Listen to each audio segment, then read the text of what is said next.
और वो नाचा गाना में डीजे बजा के मनाता है, इतना ही अंतर है। आप जो चीज खाते हो उसमें पनीर रहता है, साग सब्जी रहता है, दाल रहता है। बहुत ज्यादा खाने का इच्छा हो तो मशरूम बना दिया। और वो लोग क्या बनाते हैं, वो लोग मुर्गा काटते हैं, बकरा काटते हैं, बकरी काटते हैं, सुअर काटते हैं, गाय काटते हैं, गोरू काटते हैं, क्या नहीं काटते हैं, खाते हैं। आसमान जमीन अंतर। वो किसका रास्ता कर रहे हैं, नरक जाने का रास्ता करते हैं। और आप कहाँ के, सतलोक के रास्ता बनाते हैं, वो नरक जाने का रास्ता बनाते हैं। आप जो खाते पीते हैं उसको पूछो भाई कहाँ जाना है, बोले हम स्वर्ग जाएंगे। उसको पूछ लीजिए, बोले हम स्वर्ग जाएंगे। तो खा पी के कोई स्वर्ग जाता है क्या? मांस खा के स्वर्ग चला जाएगा?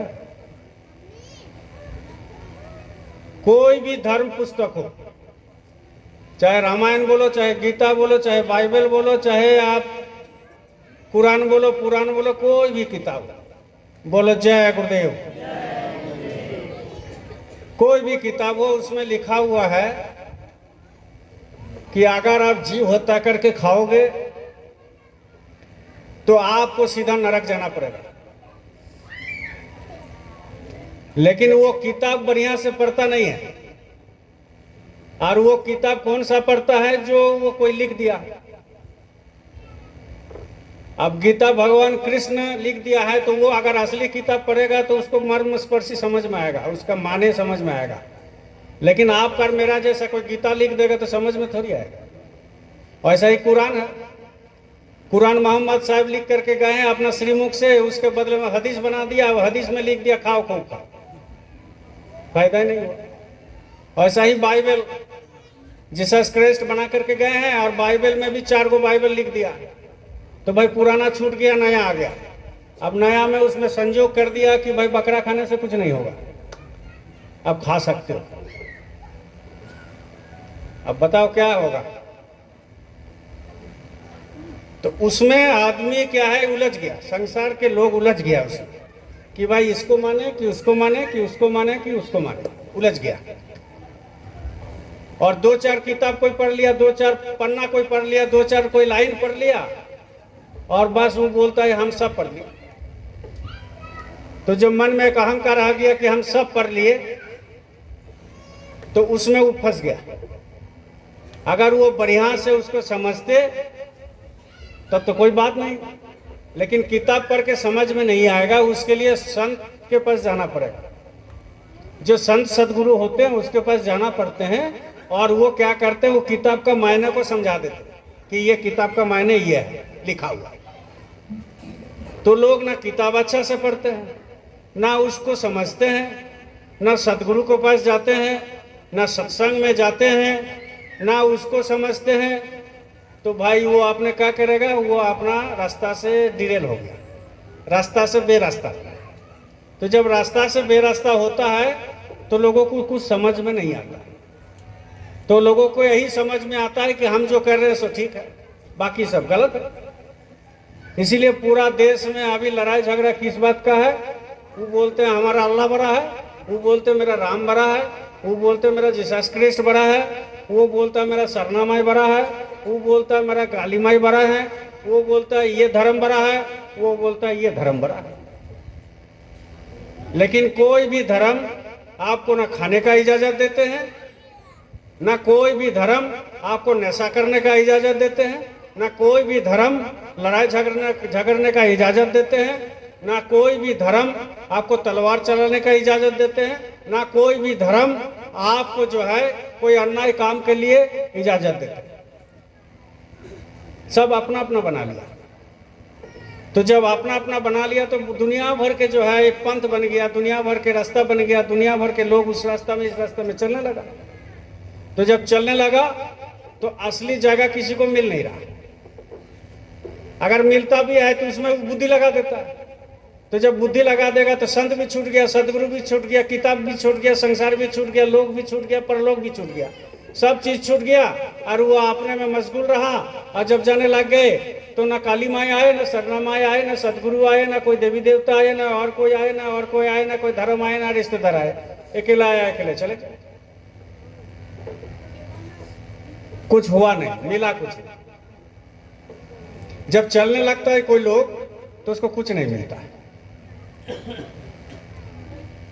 मिलेगा जिंदगी में जीते जी ही मिलेगा, मरने के बाद कुछ नहीं मिलेगा। लेकिन लोग समझते नहीं। किसी को सत्संग समझाओ, किसी को सदगुरु के बारे में बोलो, किसी को सत्संग में ले जाओ, तो ना किसी के पास समय है ना कुछ है। वो सोचते हैं कि मेरा यही जिंदगी चलेगा, यही जिंदगी है मेरा, उससे बाहर निकालना ही कोशिश नहीं करता। जब तक लोग संसारी जीव हो या सत्संगी भाई बहन हो, वो अपने आप को नहीं समझते हैं, सदगुरु को नहीं समझते हैं, संत मत को नहीं समझते हैं, सत्संग की बात को नहीं सुनते हैं, ना अमल करते हैं, तो उसमें उसकी कुछ नहीं होने वाला है, कुछ नहीं होने वाला। खाली वो आएगा और जाएगा, बस, उससे ज्यादा कुछ नहीं।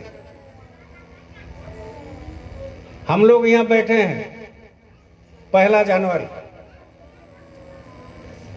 तो सब अपना अपना पैसा खर्च करके आए हैं।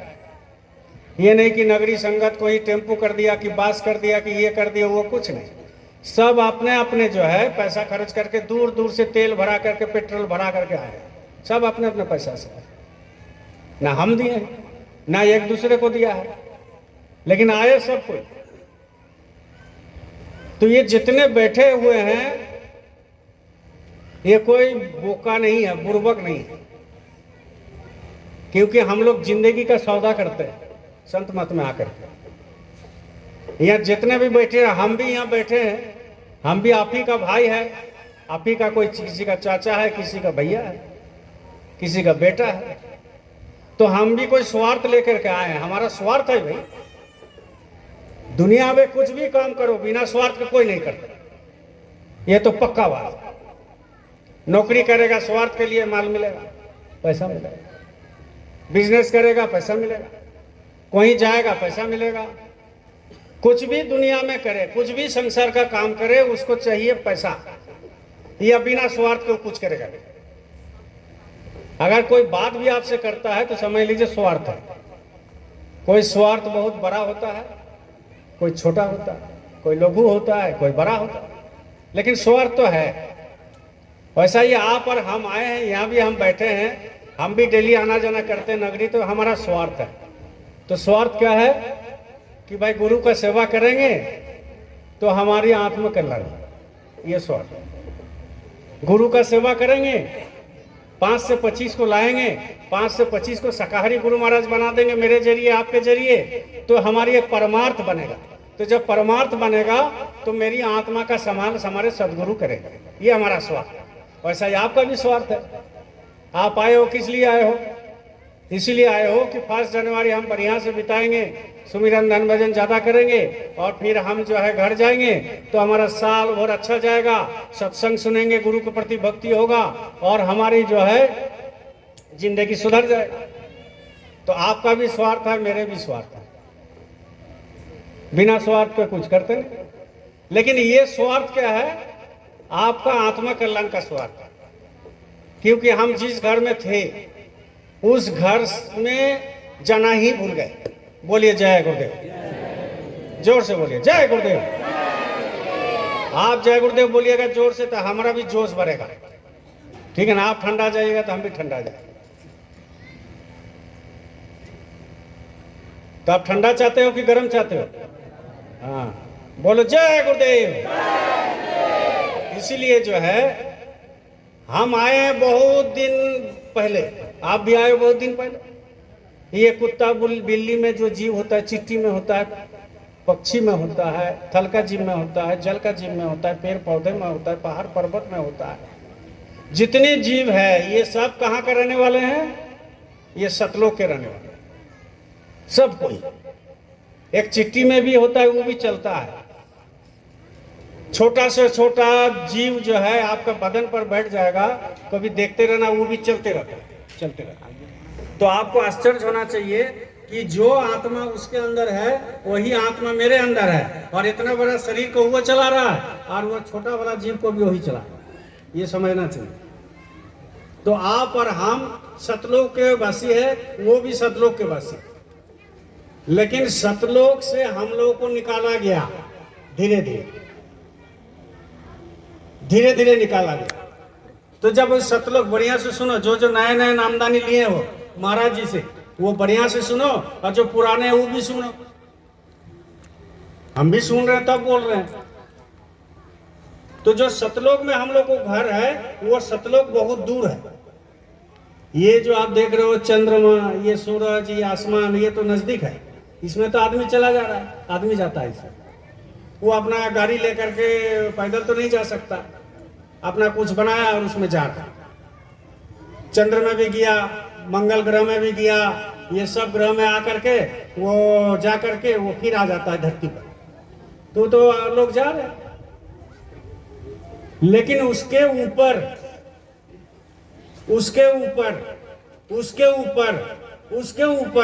वो हम लोग को घर है। तो वहां आप ऐसे जा नहीं सकते। आए हैं बहुत दिन पहले, अरबों खरबों, कितना अरबों खरबों, उसका कोई लिखित हम दे नहीं सकते, ना आप दे सकते हो। अरबों खरबों जो है वो हमारे गुरु महाराज बताते हैं कि वो उधर से उतारते हैं और आपको और हमको इस धरती पर भेजा। तो पहले ही एकदम धरती पर आपको और हमको मनुष्य जनी में नहीं भेज दिया कि आप अपने मनुष्य जनी में आ गए। पहले आपने गंधर्व लोक में थे, पहले ब्रह्म लोक में थे, पहले कुछ दिन महाकाल पुरुष में थे, पहले इसके बाद जो है देवी देवता लोक में थे, फिर जो है प्रकृति लोक में थे। इसके बाद आपको धीरे धीरे मनुष्य जनी में मृत्यु लोक में उतारा गया। और मृत्यु लोक में जब आपको उतारा, तो आप उतारने के बाद आपकी घर भूल गए कि आप कहां के रहने वाले, आप लोग भूल गए। तो जब मृत्यु लोक में आप भूल गए, यहां पर आ करके कि हमारा घर कहां है, कैसे जाएंगे। तो जब भूल गए तो संत महात्मा देखते हैं कि ये भूल गया है, ये अपना पिता को भूल गया, अपना घर भूल गया, सब भूल गया। तो संत महापुरुष क्या करते हैं, सतगुरु क्या करते हैं, ऊपर से प्रार्थना कर करके वो जो है आते हैं इस धरती पर। कैसे आते हैं, वो भी माँ का गर्भ में आते हैं और आप भी माँ का गर्भ में आते हैं।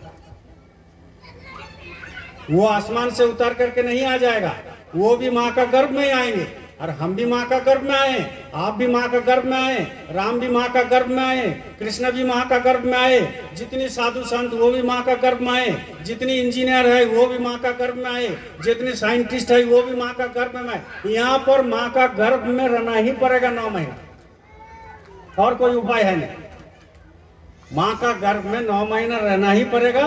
और रह करके जो है 9 महीना, 8.5 महीना, 9 महीना 15 दिन, 9 महीना में आपको धरती पर आना है। तो जब आप आ जाएंगे तो ये मृत्यु लोग ऐसा है, माया का जाल, कि इसमें आप अपना घर भूल गए, अपना घर जो है वो भूल गए।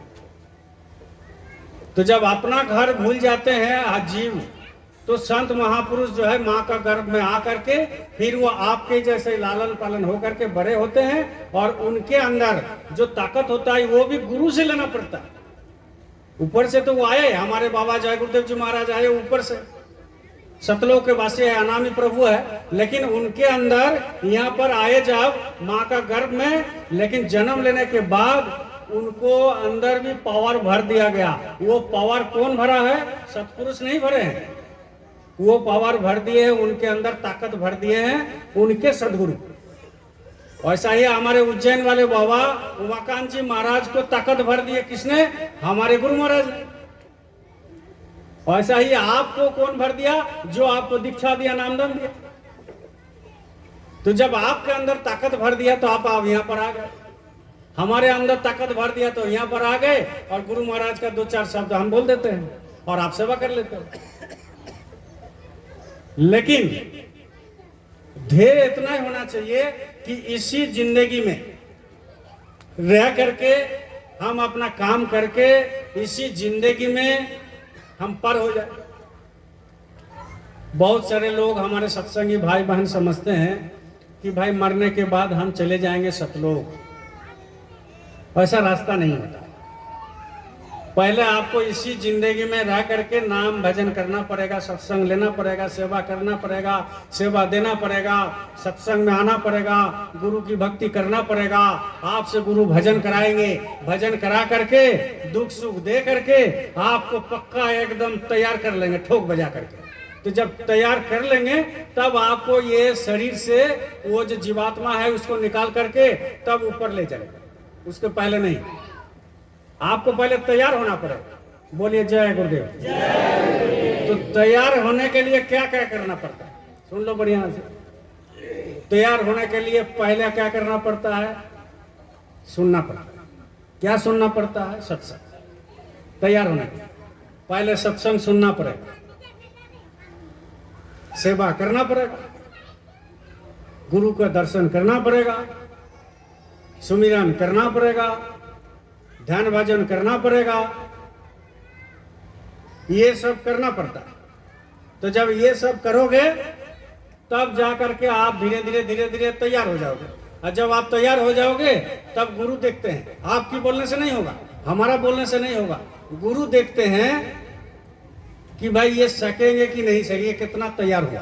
तो जब आप तैयार हो जाओगे तो आपकी आत्मा को धीरे धीरे यहां से निकालेगा, एक बैग नहीं निकालेगा, धीरे धीरे। जैसा मान लो नगरी, एक उदाहरण दे रहे हैं आपको। 5 लोगों से यहां शुरू हुआ था, वो सामने वाला मंदिर में शुरू हुआ।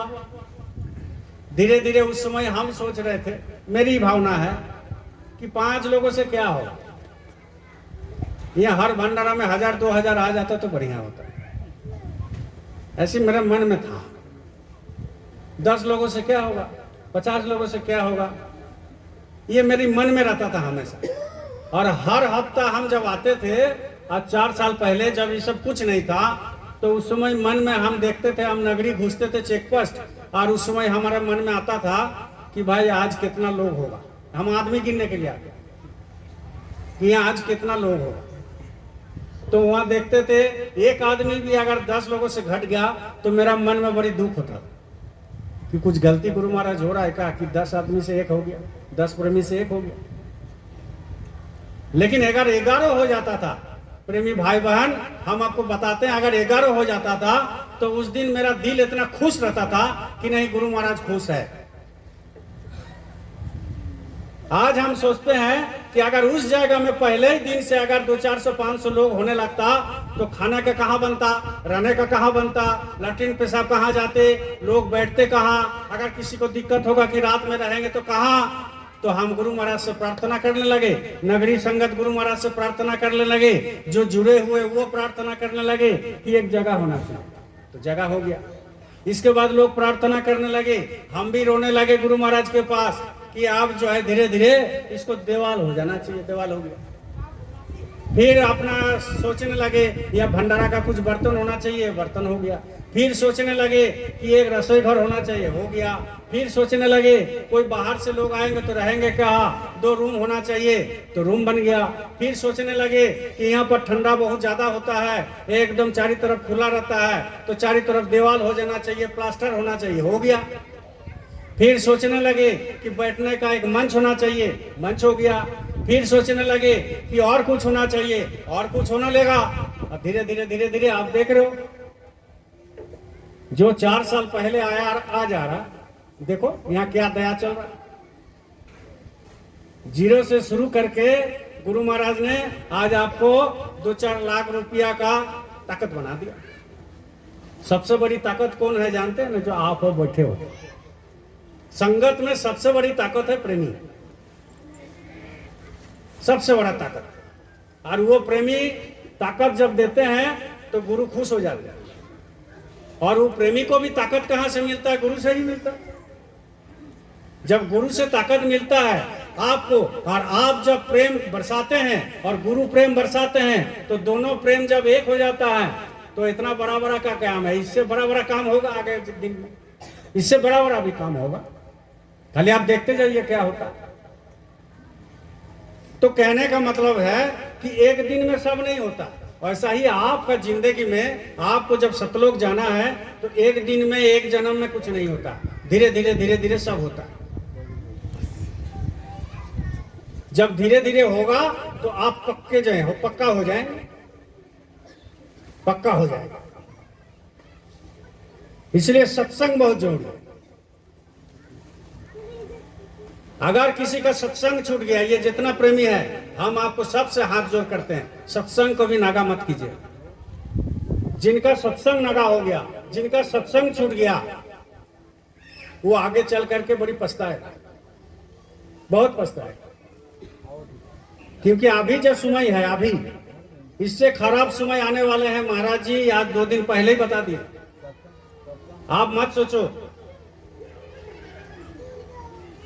कि आगे आने वाले दिन और बढ़िया होगा। महाराज जी ने यह भी कह दिया कि आने वाला दिन में आप बड़ा प्रोग्राम के लिए मत सोचो, ऐसा ही छोटा छोटा जगह जगह सत्संग हो। क्यों? क्योंकि दिन खराब है और खराब दिन आने वाले हैं। कोरोना और भयंकर हो रहा, इसलिए आपको इसमें एकदम रम जाना है कि जहां 2 लोग हैं, जहां 10 लोग हैं, जहां 20 लोग हैं, वहीं पर जाके सत्संग सुन ले। हो सकता है वही 20 लोगों के पास जो है आपका कुछ कल्याण हो जाए।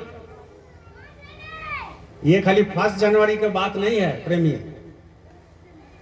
हर साल 1 जनवरी आएगा, आपका भी जिंदगी धीरे धीरे कम होते जाएगा। हम तो 55 साल से 1 जनवरी मना रहे, तो 55 साल चला गया। कोई 10 साल से मना रहे, 10 साल निकल गया। कोई 20 साल से मना रहे, 20 साल निकल गया। कोई 60 साल से मना रहे, 60 साल निकल गया। तो इसी तरह आपका जिंदगी निकलते जाएगा और आप मनाते रहो और बोलते रहो happy new year, happy new year. अब देख रहे हो पूरा एकदम व्हाट्सएप में सुबह से मेरा भी आपका भी हैप्पी न्यू ईयर। उसको पूछो हैप्पी स्पेलिंग बताओ, नहीं बता पाएगा, नहीं बता पाएगा। अरे वो अंग्रेजी लोग सिखा करके गए हैं, ये आपके लिए नहीं है। तो कहने का मतलब यह है, इसी तरह आपका जिंदगी बीत रहा। हैप्पी न्यू ईयर करते करते कितना साल बीत जाएगा, लेकिन आपका हैप्पी न्यू ईयर कभी नहीं आएगा, कभी नहीं आता। इसी 20 साल कितना खराब किया आप बताओ। किसी से भी पूछो, वो बोलेगा कि 20 साल बहुत खराब गया। ऐसा ही 19 को पूछे थे हम, बोले 19 साल बहुत खराब गया 2019। ऐसा ही 18 में भी पूछे थे कैसा रहा इस साल, बोले बहुत खराब गया। ऐसा ही 17 भी गया, 16 भी गया, 15 भी गया, ये 20 चला गया, अब 21 आएगा। तो 21 के बाद पूछना 22 में आपका कैसे गया 21 साल, तो बोले एकदम फालतू गया। इतना दिन तो, इतना फालतू तो हमारा गया ही नहीं, ऐसा बोलता है। तो कहां से जाएगा, कहां से आपका सुखी होगा?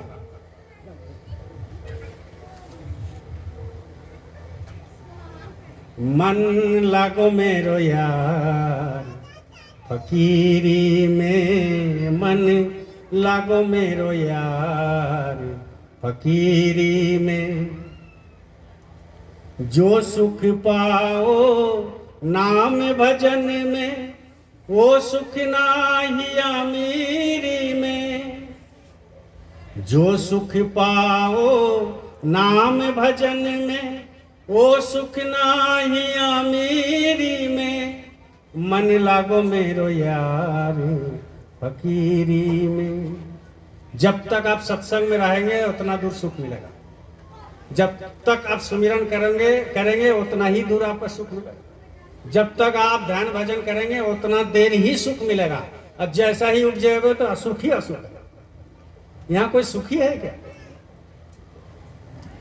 जिनका जमीन नहीं था उनका जमीन हो गया, उसको पूछो आप सुखी हो, बोले नहीं। जिसका गाड़ी नहीं था उसका गाड़ी हो गया, उसको पूछो आप सुखी है, बोले नहीं। जिसका पैसा नहीं था उसका 2-4 करोड़ हो गया, उसको पूछो आप सुखी है, सुखी नहीं। जिनका बाल बच्चा नहीं था उनको 10 का बाल बच्चा भी हो गया, आप सुखी है ना? आप तो आप सुखी है, तो बोले सुखी नहीं।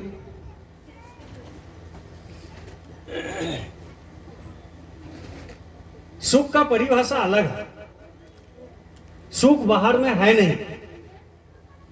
सुख कहां पर है? सुख अंदर में है, अंदर में। अंदर का सुख बड़ा सुख। तो अंदर में कैसा सुख? जब आप अंदर में रम जाओगे, अंदर में झांकोगे, अंदर में देखोगे और अपना चिंतन करोगे, गुरु की सुमिरन ध्यान भजन जब तक करोगे निष्ठा के साथ अंदर में, तब आपको सुख मिलेगा। बाकी ये सब जितना है, आंख बंद करो तो सुख और आंख खोलो तो बेसुख, बात साफ है। मोटा तौर पर आंख बंद करो, गुरु को ध्यान लगाओ, भजन करो, धन आमदनी करो, सुख, और आंख खोल दोगे तो बेसुख, सुख नहीं है। सुख कोई बाजार में मिलेगा नहीं, सुख अंदर में मिलेगा। इसीलिए लोग कहते हैं कि सुखी नहीं है, कोई सुखी नहीं। सुखी कहां से होगा? सुखी कहां से होगा? ये मृत्यु लोक है, यहाँ सब असुखी है, तो सुख कहां से मिलेगा? और सुख के पीछे सुबह से रात तक ढूंढ रहा, ये कर लेंगे तो सुखी हो जाएंगे। मेरा बच्चा जो है नौकरी नहीं लगा, चलो नौकरी लग गया, अब हमको कोई नहीं रोक सकता, अब तो हम बैठ के खाएंगे। अब बैठ के खाने के बाद कुछ दिन खाया, इसके बाद बेटा का शादी दे दिया, इसके बाद बोला कि अभी सुखी है, बोले नहीं सुखी नहीं है, जब तक पोता पोती नहीं होगा सुखी नहीं। पोता का मुख देखने को बहुत मन कर रहा है, अब पोता पोती भी हो गया, इसके बाद पूछो कि सुखी है, बोले नहीं सुखी है। बोले क्यों? बोले इन लोगों को लिखाई पढ़ाई करना है ना। जब इन लोगों को स्कूल में भर्ती कर दिया और लिखाई पढ़ाई होने लगे, फिर पूछो कि क्या सुखी है? बोले नहीं, अब ये लोग नौकरी मिल जाएगा तो सुखी। अब उसका बेटा को तो छोड़ दिया, अब पोता पोती को नौकरी हो गया, और नौकरी होने के बाद पूछो कि आप सुखी है? बोले नहीं, अगर शादी उदी हो जाता है तो सुखी। इसके बाद शादी हो गया और इसके बाद पूछो कि अरे आप सुखी है? बोले नहीं, पर पोता का मुख देख ले तब सुखी।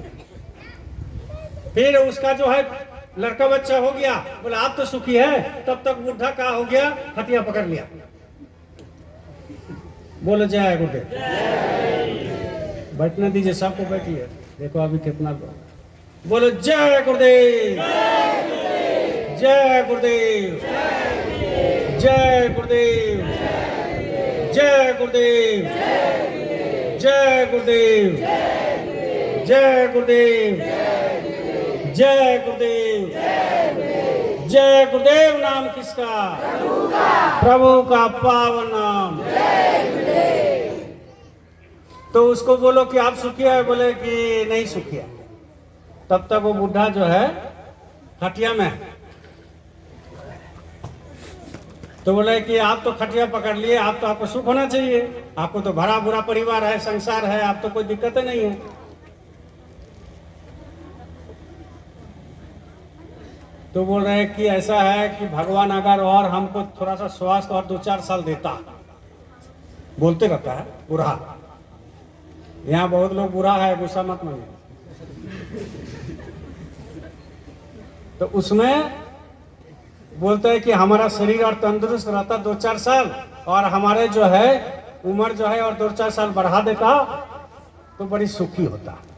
तो ऊपर वाला सुन लिया, चलो ठीक है, 2 रोज 4 रोज 10 महीना खटिया में रहा, इसके बाद फिर तंदुरुस्त कर दिया, तंदुरुस्त कर दिया। इसके बाद वो बुढ़ा चलने लगा, और चलने के बाद जो है फिर जो है पूछा कि आप सुखी हो? तो बोला कि नहीं सुखी नहीं। बोले काहे? इतना दिन तो बोल रहे थे थोड़ा सा 2-4 साल हमको और मिल जाए। बोले बात तो सही था, लेकिन अब जो है मेरा लड़का पोता पोती सब बोल रहा है कि जो है एक बढ़िया सा मकान बना लेते तो बहुत बढ़िया रहता। अब वो बुढ़ा जो है ईटा गिनने में रह गया, बालू गिराने में रह गया, सीमेंट गिराने में रह गया, अब उसी का चिंता में डूबा हुआ। अब जब चिंता में डूब गया तब फिर भगवान जो है, बीमारी क्यों होता है मालूम है ना? गुरु महाराज ने कहा था एक बार, आपका शरीर से कोई एक तत्व का कमी हो जाएगा तो बीमारी होती है।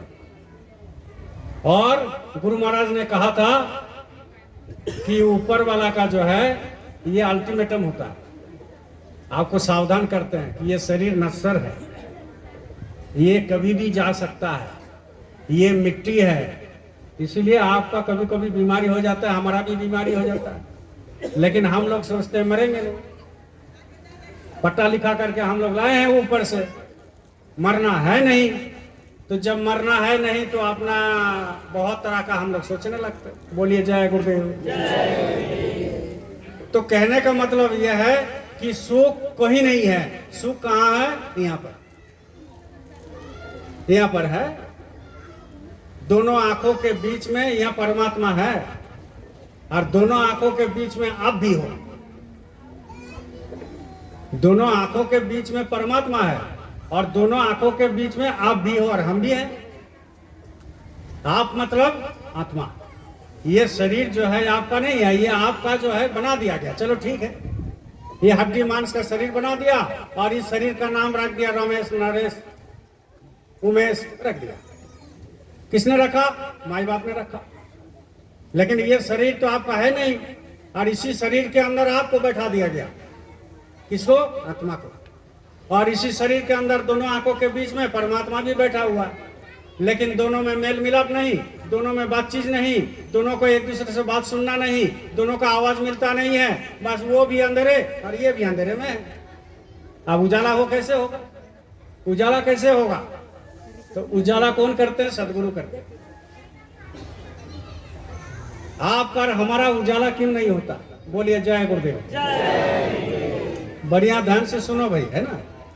बढ़िया से ध्यान से सुनिए तो आगे चल करके काम देगा। आपका और हमारा उजाला क्यों नहीं होता? ये सुनो। एक संत के पास एक उनका शिष्य गया। एक संत के पास उनका एक शिष्य गया, और जाने के बाद जो है वो संत के पास पूछा, सतगुरु के पास प्रश्न पूछा कि हुजूर, जब हमने नामदान लिया था तो शुरू शुरू में हमको बहुत सेवा में मन लगता और बहुत सेवा करते थे, सेवा देते थे, और देने के बाद जो है हमको बहुत सुमिरन बनता था, ध्यान बनता था, भजन बनता था। आज साल 2 साल से हमारा कुछ नहीं बनता है। सत्संग में तो आते हैं लेकिन बनता कुछ नहीं। तो महात्मा जी सुने, सदगुरु सुने बात को, तो अभी क्या होता है? बोला अभी सुमिरन में मन नहीं बैठता है, ध्यान में मन नहीं बैठता, भजन में नहीं मन बैठता है। दृष्टि पहले एकाग्र होता था, आजकल नहीं होता है। भजन में कुछ कुछ मालिक की दया से सुनाई देता था, आजकल बंद हो गया। तो हुजूर आप बताइए क्या इसमें दिक्कत हो गया, हमसे क्या गलती हो गया? तो संत सदगुरु ने बताया कि अच्छा अगला हफ्ता तुमको बताएंगे। बोले जो आज क्यों नहीं? बोले हमको सोचना तो। मालिक की मौज होता है ना, बोलने का समय होता है। तो बोले जो ठीक है, चले गए। अब अगला हफ्ता जब हुआ तो सत्संग में आए, सत्संग खत्म हुआ, फिर वही प्रश्न रखा सदगुरु से। तो बोले ऐसा करो बाबू, तुम थोड़ा बगल में गांव में जाओ, वहां भांग मिलता है, भांग, और एक तो जो है लोटा में भांग को बढ़िया से घोल करके लाना। तो बोले इसके बाद बोले लेके तो आओ पहले। तो बोले अच्छा हुजूर चलते हैं। तो बड़ा लिया घैला, इसके बाद चले गए। दूसरा गांव से भांग खरीदा, भांग को बढ़िया से अपना जो करना होता है, वो तो जो होली में पीता है उसे तो मालूम है ना, कभी आप भांग पिए ना हम पिए। अब जो है वो लेकर के आए सतगुरु के पास। बोले हुजूर आपने आदेश दिया था भांग लेने के लिए, लेकर आ गए। बोले घोल लिया? हाँ बढ़िया से घोल लिया। तो बोले एक काम करो, उसको तुम मुंह में दो और पेट में एक बूंद नहीं जाना चाहिए, मुंह में दो और कुला करके फेंकते जाओ। बोले जी हुजूर। बोले ये तो आप सदगुरु है, आप हमको नामदान दिए हैं, लोग क्या बोलेंगे कि भांग हम लोग को दे दिया, तो ठीक बात नहीं है। तो जो बोल रहे हैं सो सुनो, संत सदगुरु है। संत मत में जो केला पत्ता होता है ना, उसका एक पत्ता के ऊपर दूसरा पत्ता होता है। केले के पत्ते में पत्ते में पत्ते में पत्ता, और संतों की बात में बात में बात में बात। उनकी बात को समझना आपका मेरी बस की बात नहीं। हजारों साल सत्संग सुनो, फिर भी आप उनकी बात को समझ में नहीं आएगा। इसीलिए होता क्या है ना कि संत सदगुरु के पास जाओ तब क्या करना है कि जाति ना पूछो साध की, और पूछ लीजिए ज्ञान, और मोल करो तलवार का, परे रहने दो मैन। तलवार का मोल करो, वो जिसमें अंदर में रहता है कभार में मैन में, उसका मोल मत करो, उसका दिमाग मत लगाओ, और उसका पैसा मत लगाओ, और उसका कीमत मत लगाओ। अंदर में जो तलवार है उसका कीमत लगाओ। तो ये जो आप देख रहे हो ना, बाहर से आपको क्या समझ में आएगा? कुछ समझ में नहीं आएगा। एक पगड़ी है, दाढ़ी है, सफेद ड्रेस है, आपके साथ हंसी मजाक भी कर लेते हैं, आपके साथ बातचीत भी कर लेते हैं, लेकिन इनके अंदर है क्या, वो तो आपको लाखों करोड़ों साल सत्संग सुनो तो भी आपको समझ में नहीं आएगा। समझ में कब आएगा? जब इनकी दया होगा तब। उसके पहले आपको समझ में नहीं आएगा। इसलिए अपना बुद्धि ना लगाओ सत्संग में। सत्संग की बात को समझ लो और सुन लो, सत्संग की सेवा कर लो और समझ लो, और सत्संग की सेवा दे दो और समझ लो, और गुरु का दर्शन कर लो और समझ लो, गुरु जो बोलते हो उसको करो और बाकी सब छोड़ो, तबे आपको समझ में आएगा। तो वो आपने बोला कि गुरुजी ये भांग हम मुंह में लेंगे और कुला कर देंगे तो लोग क्या बोलेंगे?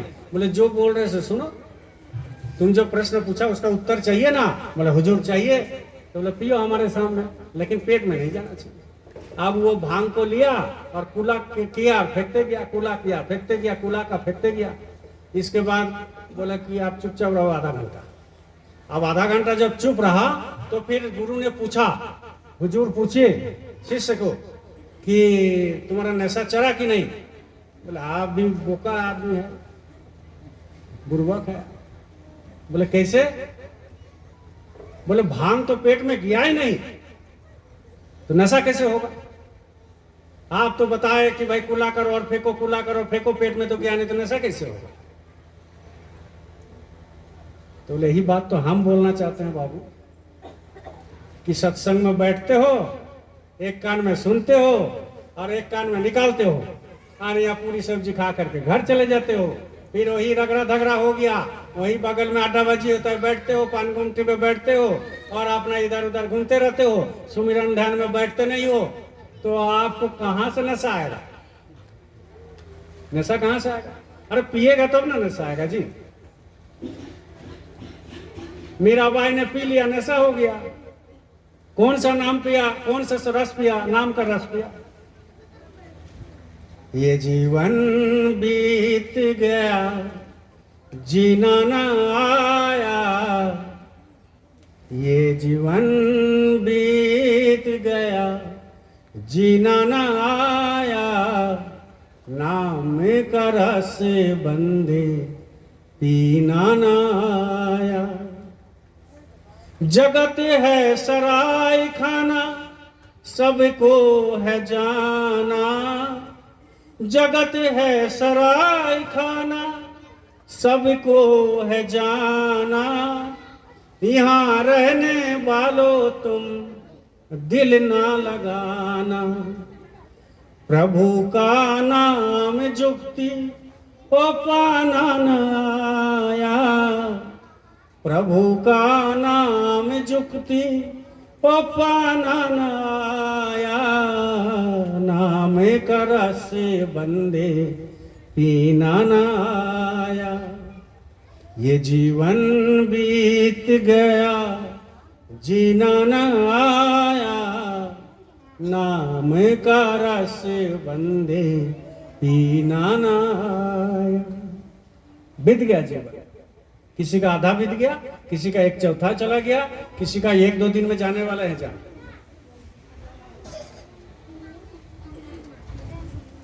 फिर भी जो है न सदगुरु पकड़ते हैं, अगर पकड़ लिए तो सदगुरु को छोड़ने के लिए भी तैयार रहता है।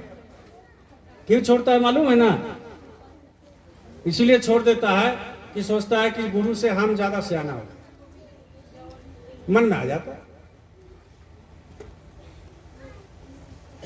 हमारे गुरु महाराज जब थे, बोलिए जय गुरुदेव। हमारे गुरु महाराज जब शरीर में थे, बोलिए जय गुरुदेव, जय गुरुदेव, जय गुरुदेव। हमारे जब गुरु महाराज शरीर में थे तो गुरु महाराज जब सत्संग चलाने लगे 1952 में गुरु महाराज पहला सत्संग बनारस से शुरू किया। तो जब सत्संग चलाने लगे गुरु महाराज धीरे धीरे भीड़ इकट्ठा होने लगा। तो कुछ लोगों को गुरु महाराज के ऊपर ही शंका हो गई। आप सोचो, जो सत्पुरुष है जिनके पास नामदान लिए यहाँ बहुत लोग हैं, वो तो 5 जनवरी बहुत लोगों को ऐसा है कोई काम नहीं है तो चलो भाई सत्संग में चले जाते हैं। तो गुरु महाराज जब शरीर में थे तो उस समय जो है गुरु महाराज सत्संग जो शुरू किया तो बहुत सारे लोग गुरु महाराज के ऊपर शंका करने लगे। और एक ही सत्संग सुनते सुनते कुछ लोगों को जो है मन में निराश होने लगा कि बाहर से कोई आ जाता वक्ता तो बढ़िया रहता, बढ़िया से सुना। हम सब के लिए बोल रहे है कि नहीं, सब जगह के लिए बोल रहे हैं, नौकरी के लिए भी बोल रहे हैं, सब जगह के लिए बोल रहे हैं, सब के लिए बोल रहे हैं। तो गुरु महाराज भांप लिया, सबका मन को भांप लिया, अंतर्जामी थे। तो ऐसा ही सुखबगावट शुरू हो गया। तो गुरु महाराज अपने मौज, कभी कभी संत क्या करते हैं अपने को दूर करने के लिए अपने ऊपर कलंक लगा देते हैं, संत बदनाम कर लेते हैं कि लोग भागे, क्योंकि उनको तो शरीर से कोई मतलब नहीं, मान अभिमान से मतलब नहीं, अहंकार से मतलब नहीं, उनको तो पा गया। वो तो चाहते हैं कि शरीर छूट जाए जल्दी जल्दी, जब समय होगा निकल जाए। तो इसीलिए उनका कोई इसमें फर्क नहीं पड़ता। तो कभी कभी संत सदगुरु क्या करते हैं अपने आप को बदनाम करा लेते हैं कि लोग भाग जाए, अच्छा नहीं लगता। तो उसमें जो है हमारे गुरु महाराज जब वहां पर सत्संग शुरू किया, कुछ लोगों को मन में शुरू हो गया, तो गुरु महाराज अंतर्जामी थे, भाप लिया, समझ लिया। इसके बाद दिल्ली में संत कृपाल सिंह जी थे, बहुत बड़े कलयुग में सदगुरु थे कृपाल सिंह जी महाराज। तो कृपाल सिंह जी महाराज को सत्संग रख दिया। देखो, गुरु महाराज पूरा शरीर सदगुरु थे और ऊपर से एकदम ठोंक बजा करके पावर लेके आए और आपको उद्धार करने के लिए आए, नामदान देने के लिए आए, अपना घर पहुंचाने के लिए आए। तो जब मन में शंका हो गया प्रेमियों में, कुछ लोगों को होता ही है, क्यों ऐसा क्यों होता है? इसीलिए बोलते हैं कि सदगुरु के आश्रम में ज्यादा दिन नहीं रहना चाहिए और सदगुरु के अगल बगल ज्यादा नहीं रहना चाहिए और सदगुरु के पास नहीं रहना चाहिए। उसमें जब देखते हैं शिष्य तो उनको अंदर शंका हो जाता है। तो संत कृपाल सिंह जी को बुला लिया और बोले कि आपको सत्संग देना है। और जब संत कृपाल सिंह जी आए और सत्संग देना शुरू किया, बहुत बड़ा जो है अपना सत्संग, अपना मैदान बनाए गुरु महाराज। देखो, संत सदगुरु होकर के आपने सत्संग मैदान बनाए, मंच बनाए और संत कृपाल सिंह जी को बुलाए और मंच पर चढ़ा दिए। और जब चढ़ा दिए तो कृपाल सिंह जी माइक पर बोले कि आप भी यहाँ बैठिए मेरा बगल में।